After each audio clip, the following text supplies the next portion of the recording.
Bapak Ibu sekalian, untuk selanjutnya adalah penampilan dari Dek Ken kelas 3 nggih, kelas 3 SD membawakan lakon Laire Wisanggeni durasi 30 menit. Dipersilakan.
Dewasrani, sira iku ngopo, Ngger?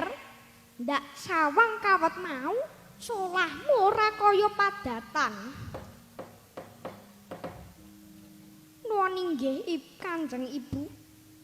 Menawi Kanjeng Ibu kepareng karana putra paduka pun Dewasrani, badhe nyuwun dhaup Ibu. Batu banget tobat. Sira wis kepengen mengku wanadya. Banjur sapa kang bakal sira jatuh krama, Ngger? Ibu, wanadya ingkang dados gekantilaning manah kula boten sanes kejawi. Namung Hapsari ing Argadahana Dewi Dresanala, Ibu. Trisangka pirangu rinangkul kinempet-nempet dosang ratnaning bawanda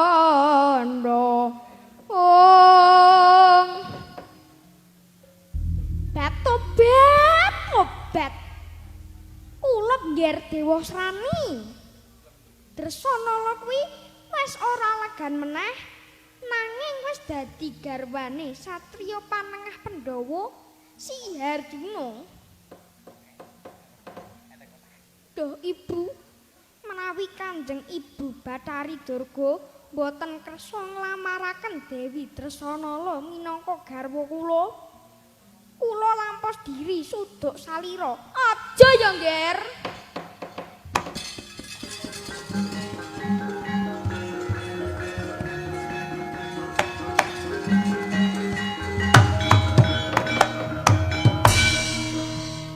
Aja ya, Ngger.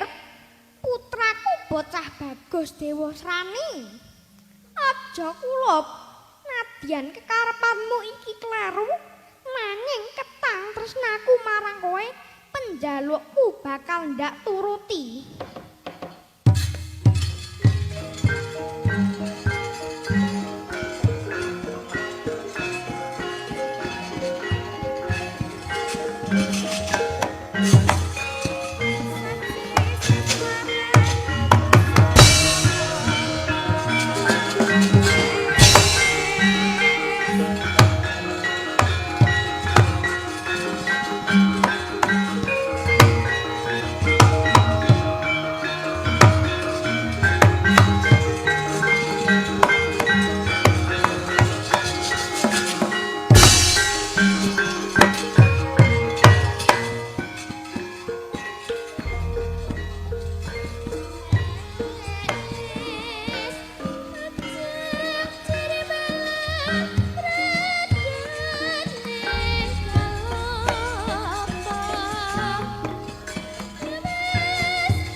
Handrah ingkang puspitarum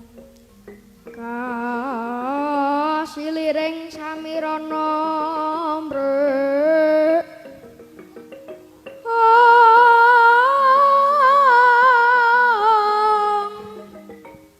sakar kadung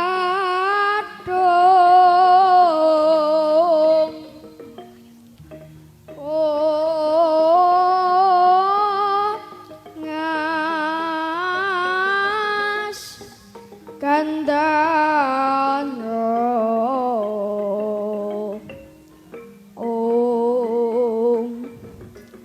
mawe rarat sraraning driya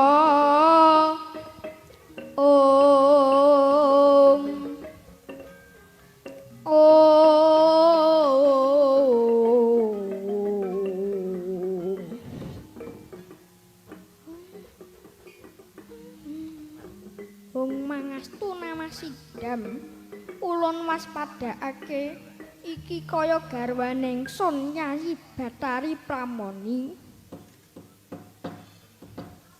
Duh pukulun Sokarta menawi paduka tasih emut bilih kula menika garwa paduka Pon Pramoni.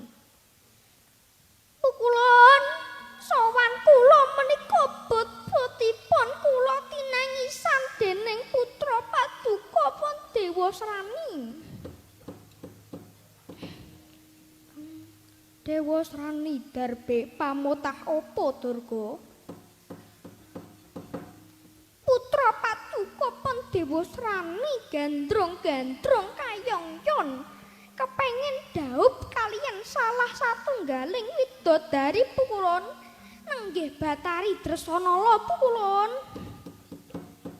Lang-lang driya mangu-mangu. Mangungkong kanduhan rembang. Ler-lena tanpa kandun.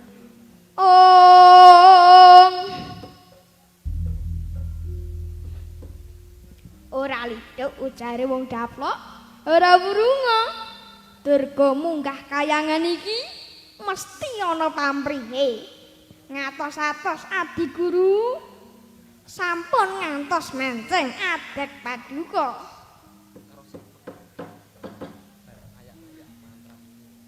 Nuwun inggih Kakang Yayi Pramoni, Drestanala iku wis winengku dening kakung. Mula sing gedhe pangapuramu ulun ora bisa minangkani. Tobat. Apes temen uripmu, Nger. Nger Dewasrani. Wiwit cilik wah ora ketunggon wong tuamu lanang. Wong tuamu lanang ora tanggung jawab. Durga, kowe kandha apa?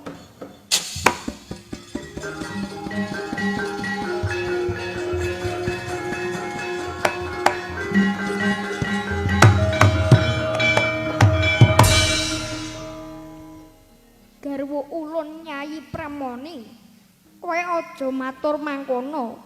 Ulun kang bakal minangkani panyuwune si Dewasrani. Manggarinya Adi Guru, Drestanala menika sampun dados sisihanipun Harjuna. Menawi paduka mboten sarujuk kaliyan kula, paduka kula aturi sumire saking papan mriki Kakang. Oh, prekencong. Yen pancen rada wis ora ketrima mapan ana kene, ora dadi apa. Yen ana apa-apa, rada ora bakal awet-awet.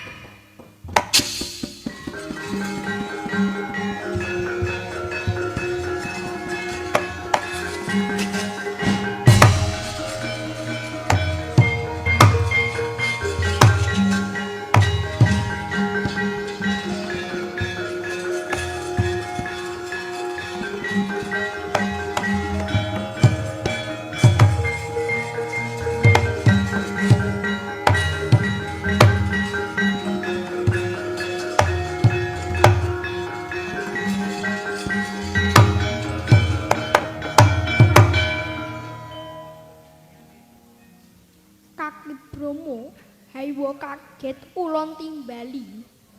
Ulun kepengin nimbang sepira boboting kasetyanira marang panjenengan ulun kaki. Inggih pukulun, kapejahana kula mboten badhe andaka. Yen mangkono pidhangetna dawuh ulun, dina samengko ulun pundhut pegate si Drestanala kelawan Harjuna. Awet dina samengko putra kita si Drestanala bakal ulun dhawuhke kelawan atmaja ulun si Dewasrani. Waduh ulun, anak kula pun Drestanala menika sanget tresnanipun dumateng Harjuna. Menapa malih samenika Drestanala nembe garbini sepuh.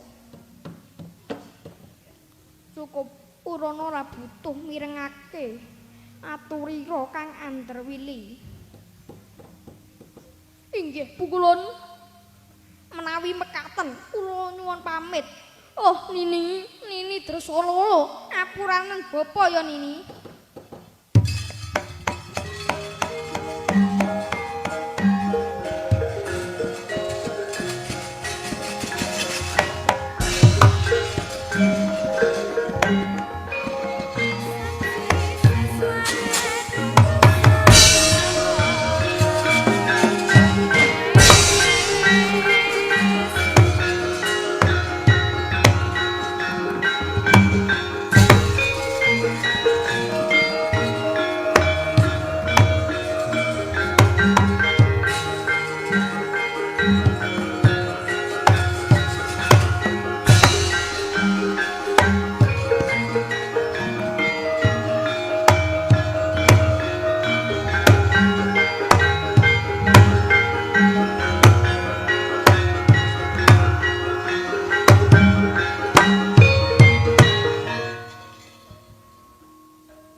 Atut runtut rerentengan tansah andon katresnan hawane temanten anyar dasare sang Dewi Dresanala nedeng anggar bini sepisanan marmo bebasan datan purun ginggang saritma kelawan ingkang garwa nalika semono kasaru praptane Jawata ing swarga dahana Bathara Brahma sigra sang Harjuna miwah kang garwa sumembah pepadhaning Rama.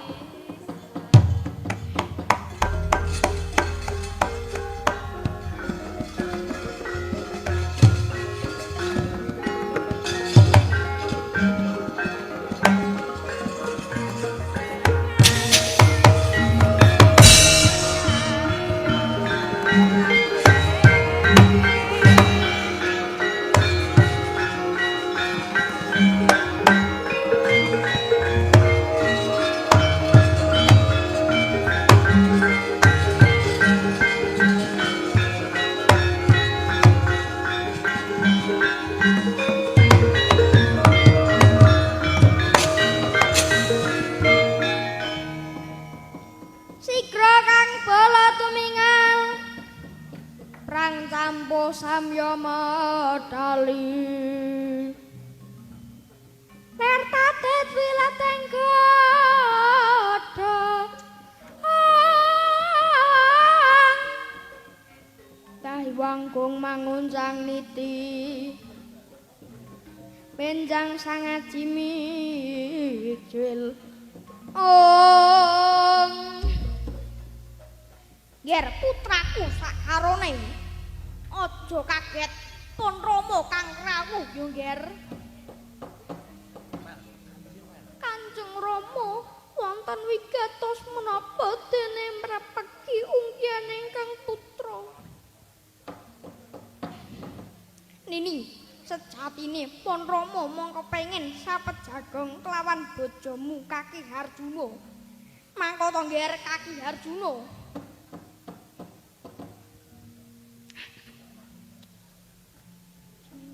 wonten dawuh Rama pukulun ngene yo Ger pon Rama mong kepengin ngelingake lamun sira iku sawijining satriya mongko satriya kuwi uga darbe jejibahan kang ora anteng sesanggane yaiku rumeksa kalaharjaning praja kekudangane pon Rama sira iku bisa dadi satriya utama kang bisa milihake endi kang aran katresnan lan endi kang aran kewajiban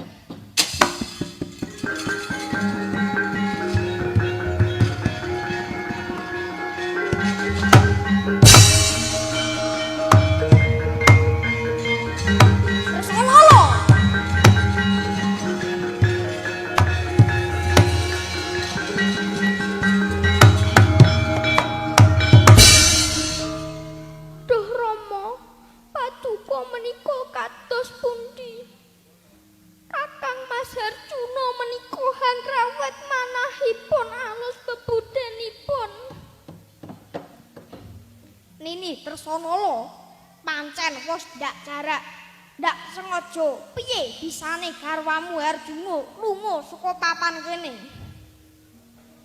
awit pun Rama bakal paring dawuh kang sejatine abot nggonku bakal medharake Nini kawruhana yen to pun Rama mundi dawuh saka pukulun Sang Hyang Jagat Nata pun Rama kadhawuhan megatake sira lawan garwamu Harjuna awet dina samengko sira bakal kadhawuhake kelawan Adewasrani Nger saram-saram Dewangkara kingken ler mangangsakan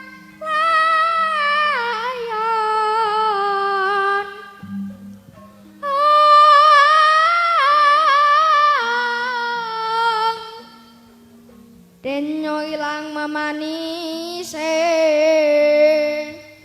wadananira layon kumal kucam rahnya martan ong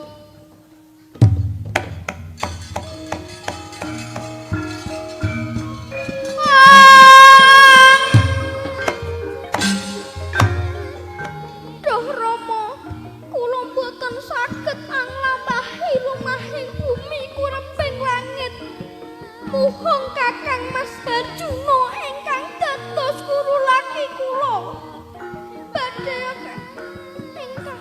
badhe menapa kula boten purun anglampahi nadyan kamejahan kula tetep setya dumateng Kakang Mas Bajuna kowe wani karo bapakmu ingkang kula wangani sanes tiyangipun nanging tumindakipun ingkang trajang bebener keparat bayi mulang mograng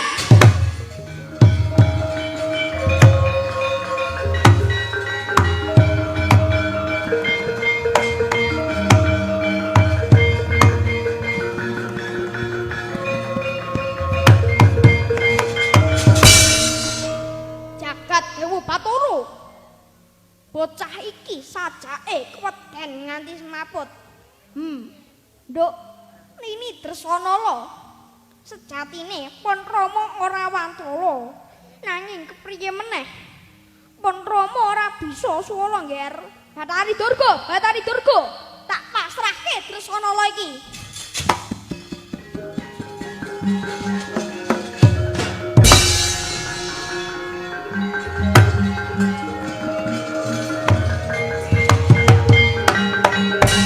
Pauto dadya sesek dadane Dresanala dupi midhangetaken ature Kang Rama nalika semono Dresanala sampun ngraosake padharanipun ingkang nembe Anggarbini Brosang Jabang Bayi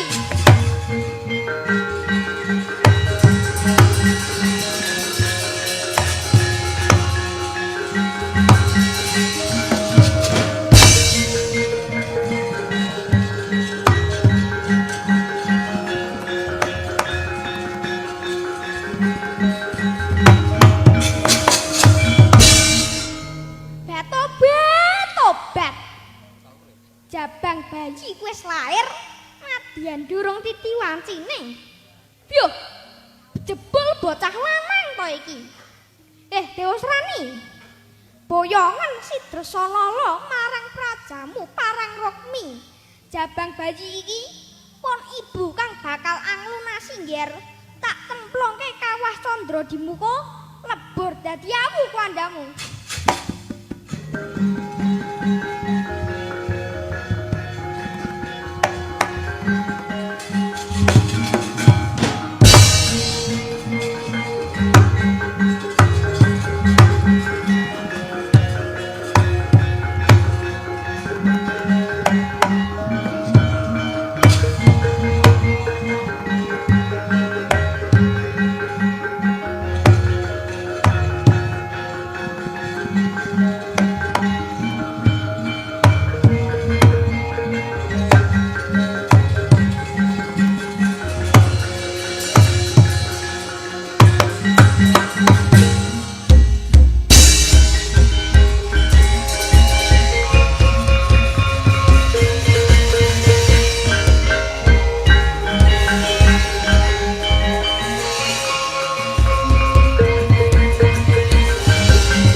goncang ganjeng langit lap-lap katon lir kencanging alis oh prek encong pak pong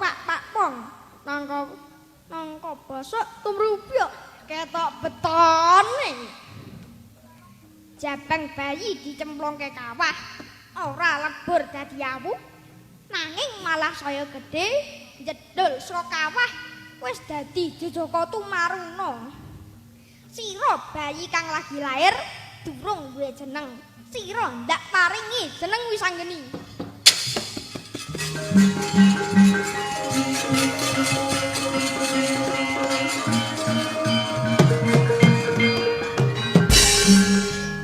jenengku Wisanggeni Mbah banjur aku iki anake sapa to Mbah wah iki kesempatan gawe males para dewa ngene ngger kowe bakal tak jak munggah kayangan mengko kowe takono karo para dewa bapakmu kuwi sapa lah yen dewa ora ngerti njur piye Mbah yen dewa ora ngerti antemi wae ngger yo aku manut Mbah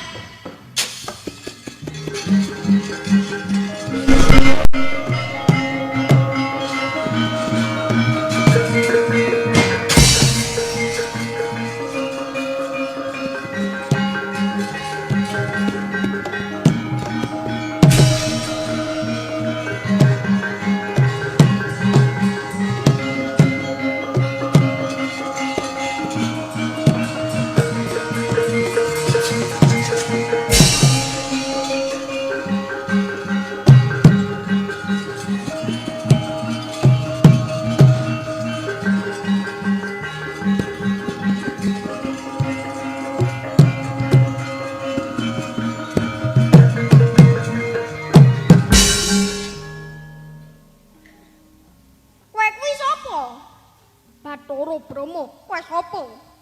Aku Wisanggeni. Hayo, tuduhno bapakku kuwi sapa? Bocah edan karo wong tuane ora weruh, malah takon karo wong liya. Hayo, gelem minggat ora? Yen aku ora gelem, tampanono pidanaku, dhisik tanganku. Waduh.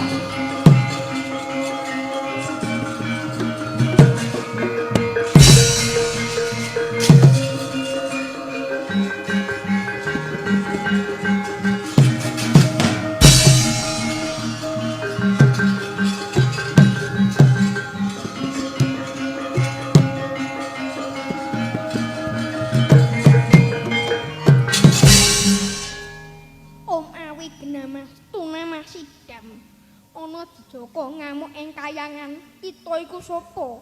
Aku Wisanggeni. Kowe sapa? Ulun iki ratuning para dewa, ulun Bathara Guru. Yen kowe ratuning para dewa, kudune kowe reti bapakku sapa? Ulun ora sumurep, antem pisan.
pakidunganikum oh iki ana wong lanang nggawa keris arep ditamakke dadane dhewe kowe sapa aku Raden Harjuna sumingkira aja ngridu kekarepanku yen kowe pengen mati ya sak karepmu ning sadurunge kowe lampus diri wangsulana pitakonku bapakku ki sapa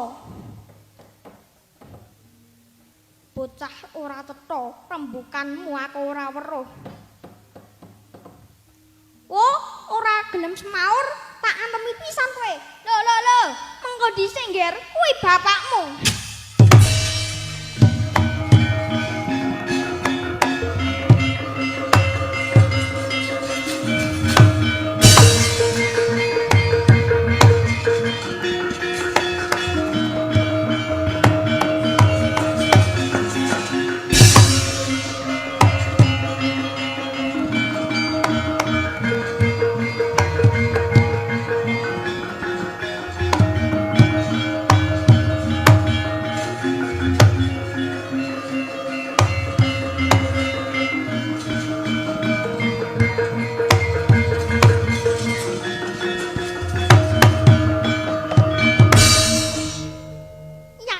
Sanawa mara gage noleha wong kakang tuwa ayu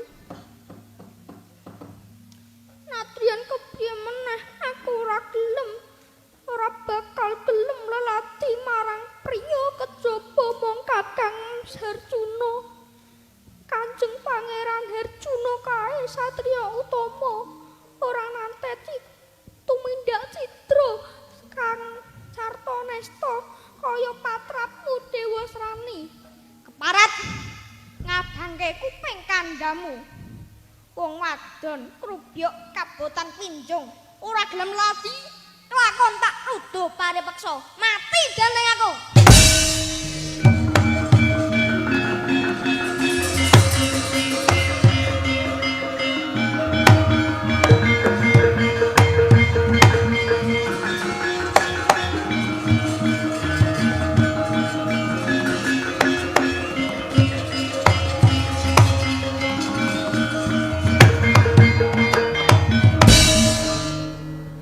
Wisanggeni kang ora pangarepanmu kuwi ibumu Kanjeng Ibu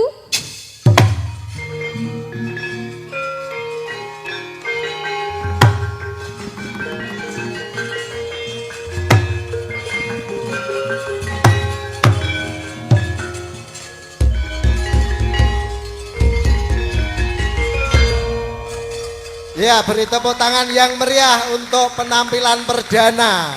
Nggih.